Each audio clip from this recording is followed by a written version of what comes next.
High BP के patient हर घर में हैं कि आप जब तक उसको डॉक्टर के पास ले जाते हैं, डॉक्टर कहता है सॉरी, आधे घंटे पहले लाते तो हम इन्हें बचा लेते हैं। तो उस केस में आपको क्या करना है, 5 ऐसे अलार्मिंग कंडीशन कि जब आप इस क्रिटिकल पोजीशन में हो जाते हो कि आपको होम रेमेडी चाहिए बिफोर कि आप डॉक्टर तक पहुंचें। आप कुछ ऐसा उपचार क्या करें जिससे हम पेशेंट को हॉस्पिटल तक बहुत अच्छे से पहुंचा सकें और उसको आगे का जो है प्रोसेस ट्रीटमेंट का दे सकें। हाई बीपी के पेशेंट हर घर में हैं तो उनके रात के टाइम 12 बजे के बाद और 4 बजे के पहले जो है हार्ट पेशेंट का एक बार स्ट्रोक लेना बहुत ही कॉमन होता है डेली के रूटीन में कि आप जब तक उसको डॉक्टर के पास ले जाते हैं, डॉक्टर कहता है सॉरी, आधे घंटे पहले लाते तो हम इन्हें बचा लेते।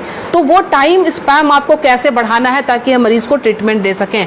तो उस केस में आपको क्या करना है, ध्यान रखें, ये जो हमारे फिंगर्स के सामने ये नाखून जो मैं पॉइंट कर रही हूँ, इस पॉइंट को आप लोकेट करके ध्यान से देखें, ये हमारे बाइलेटरल है, मतलब दोनों ही हाथों की उंगलियों पे हम इसको इस्तेमाल कर सकते हैं। जब भी आपको लगे कि कोई पेशेंट बिल्कुल उसका जो है बीपी बहुत हाई चला गया है और आपको डॉक्टर तक जाने के पहले अगर उसको स्ट्रोक ना आ जाए, लाइफ उसकी खत्म होने से बचाने के लिए आपको सिंपली क्या करना है, आप कोई भी पिन ले लेंगे, पिन लेके आप उसको सिंपल कि जिस तरह से हमने पिन लिया, आप घर में सेफ्टी पिन ले सकते हैं क्योंकि उसको थोड़ा सा आपने डिटॉल या उसे स्टरलाइज कर लेंगे। स्टरलाइज करने के बाद सिंपल आप यहाँ पे प्रिक करेंगे और प्रिक करके यहाँ से आप थोड़ा सा ब्लड जो है इस तरह से 5 to 10 ड्रॉप्स इस तरह से निकाल देंगे। ये ध्यान रखें, ये बहुत ही इमरजेंसी केस है और ये करते ही आपके पास पेशेंट के लिए एटलीस्ट 3 से 4 घंटे मिल जाएंगे कि आप उसको डॉक्टर तक सेफली पहुंचा सकते हैं और वहां उसको ट्रीटमेंट मिल सकता है। दूसरा काम, अगर ये भी करने की हिम्मत आप में नहीं है, फ्रिज का ठंडा दूध 1 गिलास उस पेशेंट को पिला दें। ठंडा दूध पिलाते ही आपके पास ड्यूरेशन बढ़ जाएगी, आप 2 घंटे तक हॉस्पिटल के अंदर उनको लेके आप जा सकते हैं। ध्यान रखें। दूसरी हमारी अलार्मिंग कंडीशन जो होती है वो होती है एसिडिटी की। एसिडिटी समटाइम्स इतना हाई हो जाता है कि रात को सोना मुश्किल, सीने में जलन और भारीपन, उस केस में भी लगता है जैसे हमें हार्ट की प्रॉब्लम आ रही है। उसमें क्या करेंगे, उस केस में कि हमने इस पॉइंट को, एसिडिटी की केस में आपने इस पॉइंट को लेना। पॉइंट लोकेट कैसे करेंगे, तो आपने इस तरह से अपने थंब के इस वाले पॉइंट को, फर्स्ट पोर को यहाँ से मेजर कर लेंगे, खोल के यहाँ से मेजर करके आपका जहां ये टच हो रहा है यहाँ से आपने इसको प्रेस करना शुरू किया। 20 to 30 टाइम्स इसको आप डीप प्रेस करेंगे। एसिडिटी बन रही है या फिर सर दर्द हो रहा है एक्सट्रीम पोजीशन पे, आपको उस समय वो रिलैक्स देना शुरू कर देगा क्योंकि जब जलन होती है आपके बब्स निकलते नहीं है, इसीलिए वो यहाँ पे अटैक कर रहा होता है जिससे पेन आना शुरू हो जाता है। तो आपको क्या करना है, इसको प्रेस करेंगे, आपको रिलैक्सेशन होना शुरू हो जाएगा।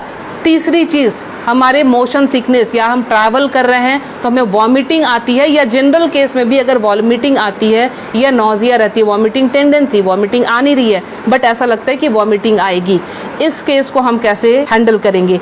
आप अपने ये रिस्ट के क्रीज ले लें, ये रिस्ट के क्रीज आपको दिख रहे हैं, इस क्रीज से, ये जो क्रीज हमारी बनी हुई है, इस क्रीज से अपने ही फिंगर को रखना है, ध्यान रखना है, अपने फिंगर के 2 फिंगर को रखना है। इसके बाद ये पॉइंट जहां पे आता है इसको आप लोकेट करेंगे और ध्यान से देखें, यहाँ पे 2 आर्टरी आ रही होती है, आप जब फील करेंगे 2 आर्टरी के बीच में, ये यहाँ पे आपको इस पॉइंट को अब दबाना शुरू कर देना है। अगर आप इसको तेज दबाएंगे इमीडिएटली आपके वॉमिटिंग टेंडेंसी जो है वो वहीं स्टॉप हो जाएगी और ये आपके मोशन सिकनेस में भी काम करेगा। कहीं आप ट्रैवलिंग में जा रहे हैं तो वहां ये काम करेगा।